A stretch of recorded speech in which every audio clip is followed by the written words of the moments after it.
जी बिल्कुल, मेहर में वधंदड़ बदअमनी, सरेआम मंशियात, फुरूं, धाड़ा ऐं मुख़्तलिफ़ समाजी बुराइनि ख़िलाफ़ शहरी इतिहाद मेहर ऐं मुख़्तलिफ़ सियासी समाजी मज़हबी तंज़ीमुनि पारां मेहर इंडस हाईवे ते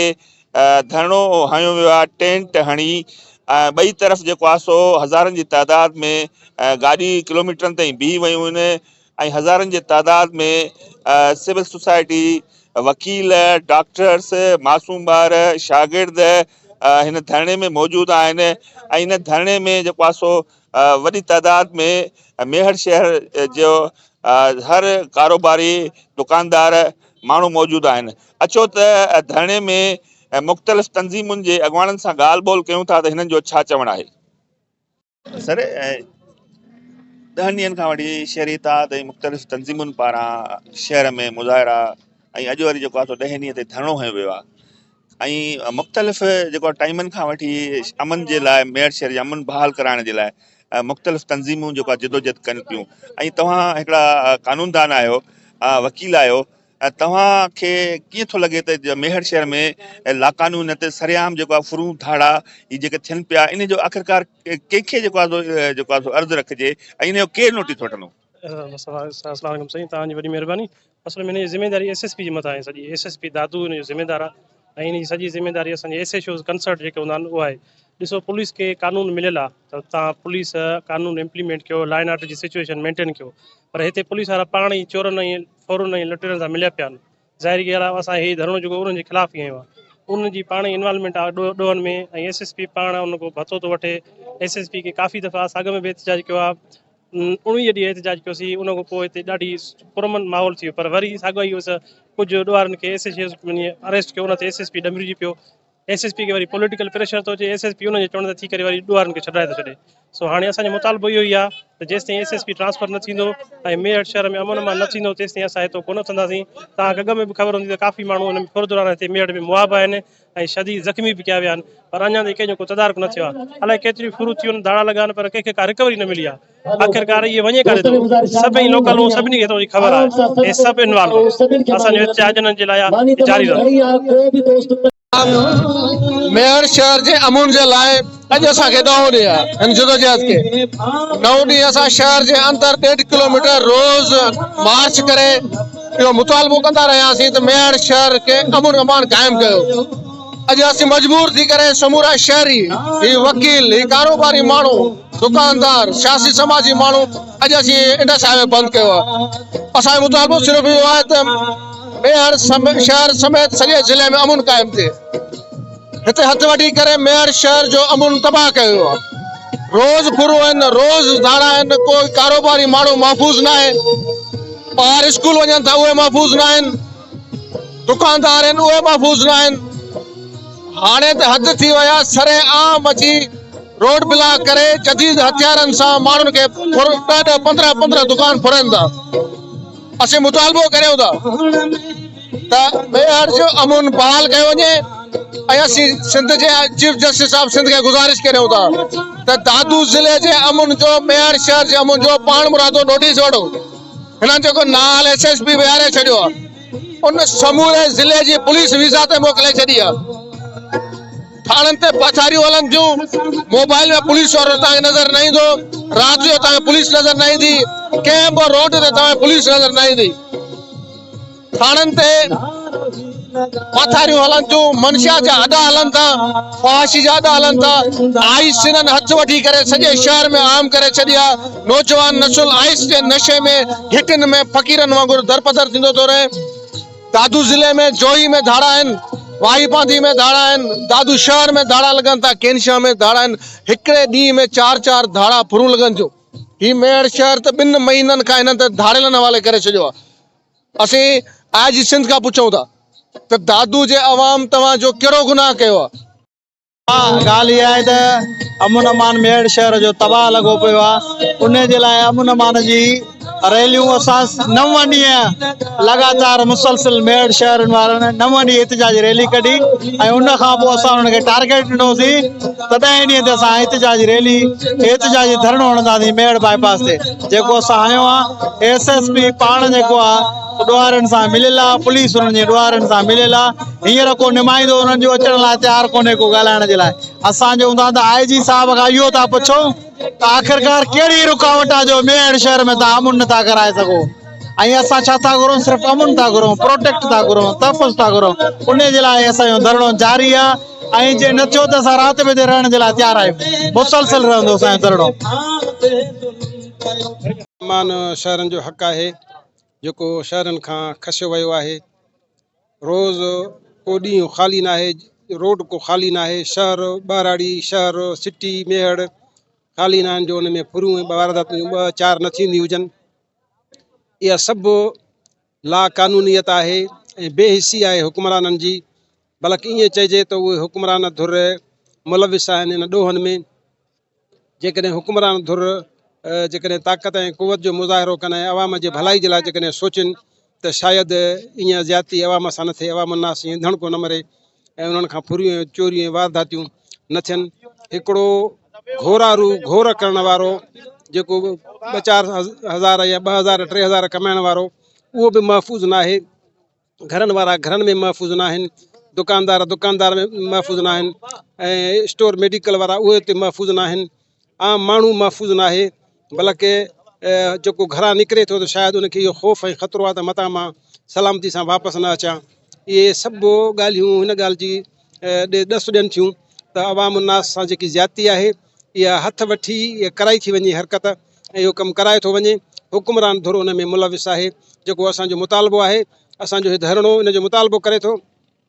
त इन ॻाल्हि जे मथां अमल कयो वञे अमन अमान असांजो हक़ आहे असांखे अमन अमान ॾिनो वञे ऐं इन चोरनि ऐं फोरनि ऐं लुटेरनि खे ऐं जेके सहूलियतकार आहिनि चोरनि जा ऐं फोरनि जा उन्हनि सहूलियतकारनि खे गिरफ़्तार करे उन्हनि खे केफ़िर किरदार ते पुॼायो वञे महिरबानी ख़बर आहे त तक़रीबन अॼु असांखे 10 ॾींहं आहे बाईपास ते मजबूर थी असां 10 ॾींहं चढ़िया आहियूं 9 ॾींहं असां पंहिंजे मेहड़ शहर में दुआ चौक खां टावर चौक ताईं एहतिजाजी रैली कढीसीं उन में मोहतरम नियाज़ अली बुढ़ो साहिब जी अॻवानी में ऐं मुख़्तलिफ़ तंज़ीमुनि जा दोस्त असां उते इहो एहतिजाज कंदा रहियासीं अमुन अमान जे हवाले सां ऐं घुर कंदा रहियासीं त असांजे मेहड़ शहर में रोज़ जे हिसाब सां धाड़ा था लॻनि फुरूं थियनि थियूं चोरियूं थियनि थियूं मोटरसाइकिल जी वारदात रोज़ जे बुनियाद सां 4-5 फुरूं थियनि थियूं बेटे बाईपास ते सरेआम फुर थी कलेक्शन कोप सां खड़ी पिस्टलनि सां 5 माण्हुनि खे यरगमाल बणाए दुकान तां फुर करे विया साईं मदद कांदरो साहिबु आहे उन जे घर मां धाड़ो हली अहिड़े क़िस्म जा केतिरा माण्हू आहिनि केतिरनि जा नाला खणाऊं असां IG सिंध खां बार DIG हैदराबाद खां मुतालबो कंदा रहिया आहियूं हिन तहरीक जे ज़रिए मुख़्तलिफ़ तंज़ीमुनि दोस्तनि जी अॻवानी में त ख़ुदारा असांखे अमुन अमान बहाल कराइजो ऐं असां वटि दादू ज़िले में हिकिड़ो करप्ट SSP असांजे मथां मुसलत करे छॾियो आहे जॾहिं खां वठी दादू में मंगसी साहिबु आयो आहे तॾहिं खां वठी 4 तालका दादू जा चोरनि जे हवाले आहिनि ठीके में ॾेई छॾिया अथनि तव्हांजो मंशात ठीके में आहे जुआ ठीके में थी हले पई फुरू धाड़ा ठीके में था हलनि पिया अमुन अमान बिल्कुलु आहे कोन असां कंहिंखां घुर कयूं हिन मीडिया जे through IG Sindh DIG Hyderabad खां बार असां घुरंदा रहिया आहियूं त असांखे अमुन अमान बहाल कराइजो ही करप्ट SSP खे हटायो छो नथो SP खे हटायो वञे छा मसइलो आहे कहिड़ी मजबूरी आहे हिननि जी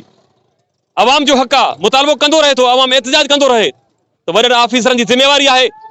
जे ऑफिसर जे ख़िलाफ़ एहतिजाज थियनि था जंहिंजे पोयों आवाज़ थिए थो त भई ही नाहिल आहे इनखे हटायो त उन्हनि खे हटाइणु खपे पर ज़िद ॾेई हिन ऑफिसर खे असांजे मथां मुसलत कयो वियो आहे सिर्फ़ु उनजो हिकिड़ो ई हिसाब असां सम्झूं था हीउ जेको माण्हुनि खां रिकवरी करे मंथलियूं वठी थाणनि तां मंशा तां जुआ जे अॾनि तां ऐं पाथारियुनि तां मंथलियूं वठी हीउ DIG हैदराबाद खे ॾिए थो ऐं IG सिंध खे ॾिए थो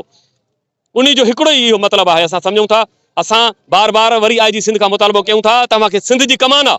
सिंध जा तव्हां वॾा ऑफिसर आहियो सिंध जी कमान तव्हां वटां तव्हां हीअ SP करप्ट हटाए ऐं असांजी बेचैनी ख़तमु कयो दादू ज़िले मां सिर्फ़ु इहो ई मुतालबो आहे वरना हीअ असां जेको बाईपास ते वेठा आहियूं हीअ जेसीं ताईं SP न हटाईंदा रिकवरी न मिलंदी असांजो हीउ धरणो जारी रहंदो असांजो सिर्फ़ु इहो मुतालबो आहे वेठल उन्हनि इंसान दोस्तनि खे ॿुधाइण था चाहियूं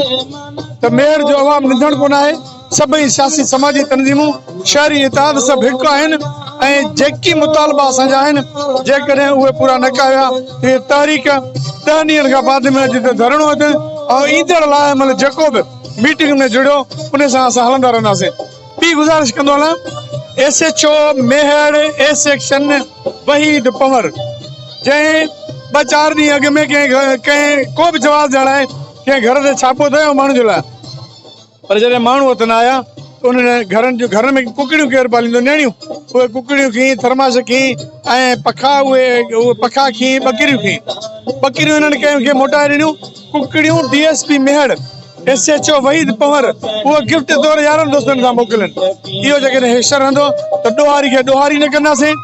ऐं पाथारीदार खे पाथारीदार न चवंदासीं त इहे ॾोह कोन रुकबा। असां इहो मुतालबो था कयूं त मेहर जे अवाम समेत सिंध वासियुनि खे उतो जेसिताईं न उथंदो पंहिंजा हक़ इhtजाज पुरअमन इhtजाज ज़रिए हासिल न कंदासीं तेसिताईं असां इंसाफ़ न थींदो। जीअं त सॼो असांखे 9 ॾींहं धरणे ते वेठा आहियूं, 9 ॾींहं असां शहर में एहतजाज कयोसीं। असांजो एहतजाज सिर्फ़ु अमन अमान जे लाइ, असां अमन अमान ॾियो ऐं जेके ॾोह थिया आहिनि उहे रिकवर करिजो ऐं शहर में जेका मंशात थी हले, फाश आॾा था हलनि, जुआऊं थियूं हलनि, उहे बंदि कयूं। पर 9-10 ॾींहंनि में इंतिज़ामिया कुझु न कयो। अॼु मजबूर थी अचो रोड ते वेठासीं त असांजे शहर जे अमन अमान हर हालत में खपे ऐं जेके ज़्यादतियूं थियूं आहिनि दोस्तनि सां, जिन खां फुरूं थियूं आहिनि, जंहिंजा दुकान फुरिया आहिनि, जंहिंजा घर फुरिया आहिनि, उन्हनि जी रिकवरी खपे। जेसि ताईं असांखे ॾोह रिकवर न करे ॾींदा ऐं हिकिड़ो जेको चोर असांजे दादू ज़िले ते मुसलत कयो आहे SP, इन खे न हटाईंदा ऐं अमन अमान जी गारंटी न ॾींदा, असांजो एहतजाज इंशाअल्लाह ताला जारी आहे ऐं जारी रहंदो। महिरबानी।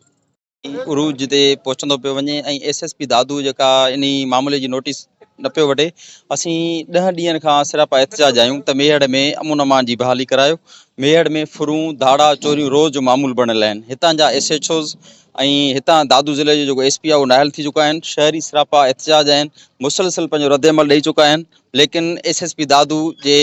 मथे ते जूं बि नथी चुरे। अॼु मजबूर थी करे शहरनि, सियासी, समाजी, वापारी अॻवाननि साईं न्याज़ साहब जिन जी अॻवानी में बाईपास ब्लॉक करे पंहिंजे जाइज़ी मुतालबनि जे लाइ धरणो आयो। असां जेसिताईं असांजा मुतालबा मंज़ूर न थींदा असां तेसीं ताईं बाईपास ब्लॉक करे वेठल हूंदासीं। तो आलिम आयो ऐं हिकिड़े वॾे उहिदे ते फ़ाइज़ आयो त तव्हां मेहर शहर जा जेको आहे सो हिकिड़ा बाशिंदा आहियो, बाशऊर जेको आहे हिकिड़ो ख़िदमतगार आहियो ऐं काफ़ी वक़्त खां वठी तव्हांजी जिदोजहद मेहर शहर जे लाइ हले पई ऐं पोइ बि जेको आहे सो हिकिड़ी लाक़ानूनियत ऐं जेको आहे सो हिते उहा ई जेको आहे सो गुंडागर्दी ॾींहंनि में जेको आहे सो 3-3, 4-4 वारदातूं थियनि पियूं ऐं को बि घरनि में महफ़ूज़ कोन्हे को। आख़िरकार हिन मेहर शहर जो वाली वारस केरु थींदो? बिस्मिल्लाह रहमान रहीम। महिरबानी भाउ, मेहर शहर जो रुगो मसइलो न आहे, मसइलो पूरी सिंध जो आहे ऐं पूरी सिंध में इहा लाक़ानूनियत हले थी पई। इन जो असुलु जेको कारण आहे उहे करप्ट, नाहल, फार्म 47 जी पैदावार जेके नुमाइंदा आहिनि ऐं जिन खे विहारियो वियो आहे उहे इन ॻाल्हि जा ज़िम्मेवार आहिनि। उन सां गॾु जेके असांजा ऑफिसर आहिनि, DC हुजनि, SSPs हुजनि, SHRs हुजनि, इहे सभु जो सभु इन में मुलज़िम आहिनि। उन्हनि जे कननि में करप्शन जी कप ऐं उन्हनि जो ज़मीर पैसनि जे करे मरी चुको आहे, जंहिंजे करे ही जेके वाक़िया थियनि था ऐं बदअमनी थिए थी पई। इन लाइ अवाम खे मुतहद थी करे जिदोजहद मुसलसल करणी पवंदी ऐं हिननि जो ईअं घेरा करणो पवंदो जीअं नेपाल जे माण्हुनि करे पंहिंजा हक़ हासिलु कया। ईअं ई अवाम खे मेयर खां वठी पूरी सिंध में माण्हुनि खे जिदोजहद करणी पवंदी ऐं हिननि जागीरदारनि वॾेरनि जे ख़िलाफ़ मुसलसल जिदोजहद करे हिननि जे घरनि जो घेराव करे ऐं पंहिंजा हक़ हासिलु करणा पवंदा। असांजा जेके बि इदारा आहिनि, सिक्योरिटी इदारा हुजनि या एजेंसियूं आहिनि,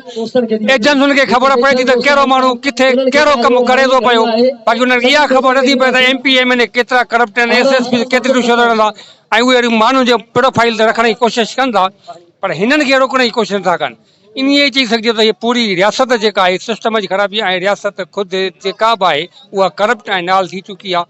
ऐं करप्ट रियासत जे ख़िलाफ़ जिदोजहद करणु अवाम जो बुनियादी हक़ आहे ऐं असांजो हक़ जेको आहे जिदोजहद जारी रहंदी। मेहर शहर जे मुख़्तलिफ़ तंज़ीमुनि जे अॻवाननि जूं तव्हां ॻाल्हियूं ॿुधियूं। उन्हनि जो चवणु आहे त 10 ॾींहंनि खां वठी असां मेहर शहर में जिदोजहद कयूं पिया, रैलियूं कढूं पिया, 4-4, 5-5 किलोमीटर पैदल मार्च करे घंटाघर चौक जे आॾो 9 ॾींहं असां